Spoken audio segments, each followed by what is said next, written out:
तो डॉक्टर सबसे पहला सवाल तो मेरा आपसे यही रहेगा कि जब हम ब्लड की बात करते हैं, जैसे कि मैंने सेशन में शुरुआत में भी कहा कि ब्लड हमारी बॉडी का लाइफलाइन होता है।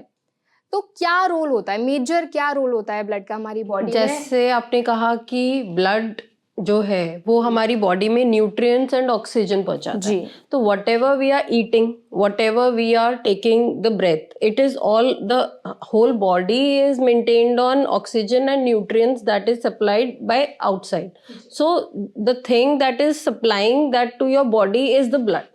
अगर आप खाना खा रहे हो तो वो नॉर्मल खाना खा रहे हो, वो आपकी मसल्स कैसे बना रहा है, वो ब्लड के थ्रू बना रहा है। Whatever you are eating वो सारा ब्लड से ही आपको जहां जहां पहुंचना चाहिए वहां पहुंच रहा है। ऑक्सीजन जो आप ब्रीथ कर रहे हो, ऑक्सीजन आपके हर पार्ट में पहुंचाने का काम जो है वो ब्लड कर रहा है। तो blood obviously it's a lifeline and it is an very very essential. Heart is the main body जो पंप करती है पूरी बॉडी में हमारे ब्लड को, and blood is the lifeline actually. बिल्कुल बिल्कुल। तो जैसे आपने कहा कि ब्लड एक्चुअल में लाइफलाइन ही है हमारी बॉडी के लिए। हम बात करते हैं काफी सारे ब्लड ग्रुप्स की बात करते हैं, तो मेजरली जो ब्लड ग्रुप्स रहते हैं वो होते हैं 4, ए बी एंड ओ। बिल्कुल। तो ये जो ब्लड ग्रुप्स होते हैं हर एक व्यक्ति के अलग अलग होते हैं। बिल्कुल। कैसे डिसाइड होते हैं इनमें जो नेगेटिव पॉजिटिव वाला फैक्टर है वो कैसे पता किया जाता है? एक्चुअली ब्लड ग्रुप इज हमारे जैसे आपने कहा कि 4 होते हैं, ए बी एंड ओ। ठीक है। So in each body we have few antigens and few antibodies. ठीक है। मतलब मैं अभी मेडिकल टर्म्स की बात करूंगी। हाँ, एंटीजन कोई भी एक पदार्थ कह लो हमारी बॉडी में, अगर जैसे हमें कोई वायरस भी आता है उसको हम एंटीजन बोलते हैं। ठीक है। तो हमारी बॉडी उसके अगेंस्ट फाइट करती है, उसके अगेंस्ट हम वो एंटीबॉडीज बनाती है। ठीक है। दैट इज एंटीजन एंटीबॉडी का रिलेशन। ठीक है। तो ब्लड ग्रुप्स में अगर हम देखें, अगर ब्लड ग्रुप ए की बात करते हैं उसमें हमारा एंटीजन ए होता है। ठीक है। और एंटीबॉडी बी होती है। अगर उसमें एंटीबॉडी ए होगी तो वो एंटीजन ए को मार देगी। तो इस तरीके से हर ग्रुप में, जैसे ब्लड ग्रुप बी हो गया, उसमें एंटीजन बी होती है, और जो एंटीबॉडीज होती हैं वो एंटी ए आती है।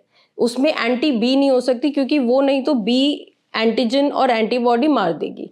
तो इस तरीके से रेसिप्रोकल रिलेशन है इस चीज का। अगर ब्लड ग्रुप ए है तो उसमें एंटीजन ए होता है, एंटीबॉडी बी होती है।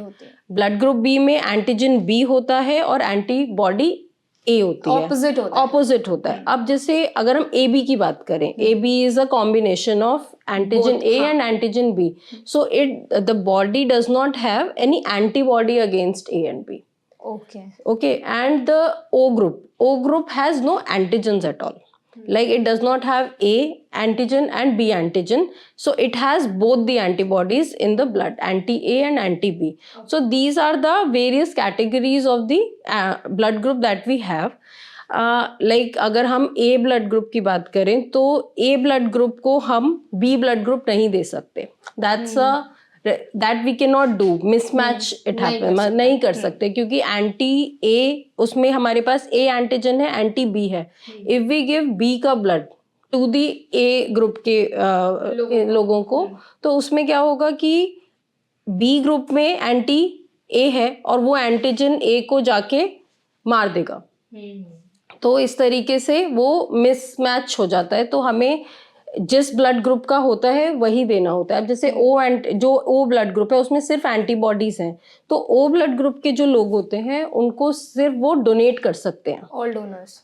तो दैट्स वाई जो ओ ग्रुप है उसको हम बोलते हैं यूनिवर्सल डोनर। और यूनिवर्सल रेसिपिएंट ए बी जो ब्लड ग्रुप होता है, क्योंकि उसमें सिर्फ एंटीजेंस हैं, it does not have antibody, वो सिर्फ रिसीव कर सकता है। तो that's why A B is called universal recipient. जो हम अगर बात करें पॉजिटिव और नेगेटिव की, वो होता है एक RH factor, rhesus monkey factor. उसमें it may be A positive A negative, B positive B negative, तो it is the combination like that. तो अगर ये पॉजिटिव, क्या चीज पॉजिटिव है, इसमें भी एक होता है एंटीजन डी। ओके, तो डी एंटीजन अगर है आपका तो वहां पे एंटी डी इज इम्पोर्टेंट। अगर नेगेटिव है तो उसमें डी एंटीजन नहीं है। तो this is that combination. I think you might understand और might be very complicated, but it's not so. It's very easy, and in transfusion medicine this is the base.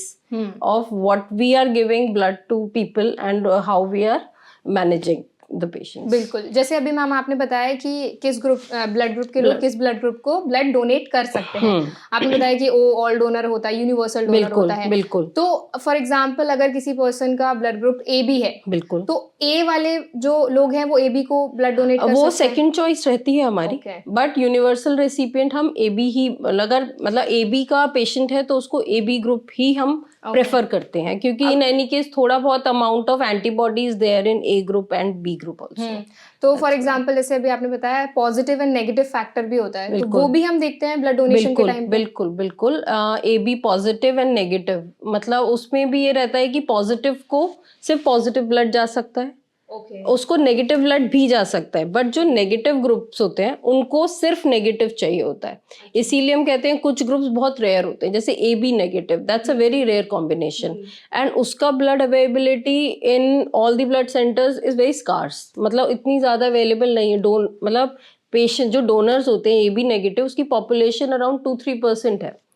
तो in case कोई patient अगर bleed करता है तो ए B negative इसलिए rarest हो जाता है उस टाइम पे, तो इस तरीके से रहता है। अभी जब हम ब्लड ग्रुप्स की बात कर रहे हैं तो मैम मैंने ऐसा बहुत देखा है, अगर आप 40 पीपल अगर उनको आप पूछेंगे कि आपका ब्लड ग्रुप कौन सा है, तो मोस्टली लोग बोलते हैं बी पॉजिटिव, इवन इफ उन्होंने ब्लड टेस्ट कराया हो नहीं कराया हो, लेकिन सब लोग बोल देते हैं हमारा बी पॉजिटिव। अगर कोई फॉर्म में फिल करना है तो भी they right B positive.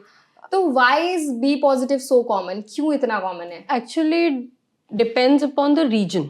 Like if we talk about North India, North India, B positive is the commonest blood group that we find. That is the thing.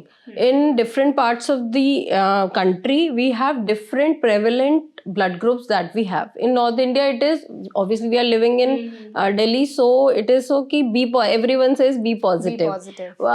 Though commonest is the O positive, around 36-37%.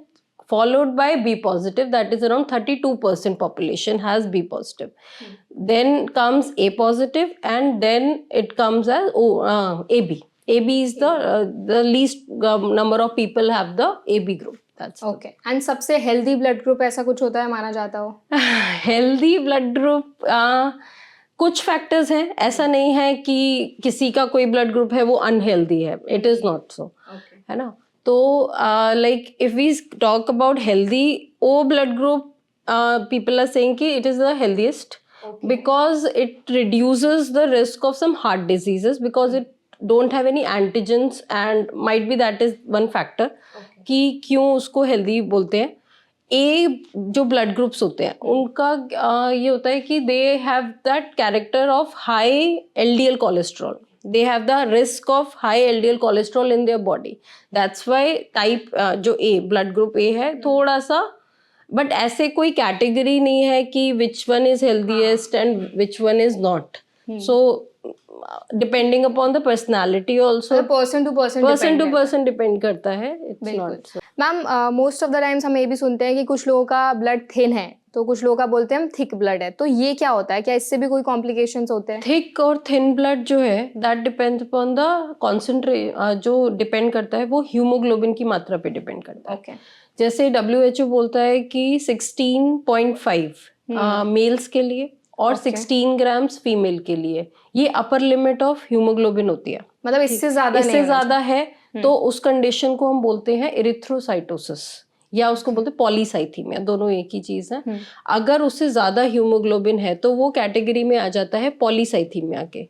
Polycythaemia का मतलब है कि आपकी body में blood के साथ haemoglobins जो है बहुत ज्यादा है तो वो थिक ब्लड बन जाता है, मॉलिक्यूल ज्यादा है वो, क्योंकि जब वही चीज कम होती है उस कंडीशन को बोलते हैं अनीमिया। तो अनीमिया में क्या होता है, थिन ब्लड हो जाता है, क्योंकि जो मॉलिक्यूल्स हैं वो आपका कॉन्सेंट्रेशन बना रहे हैं ब्लड में।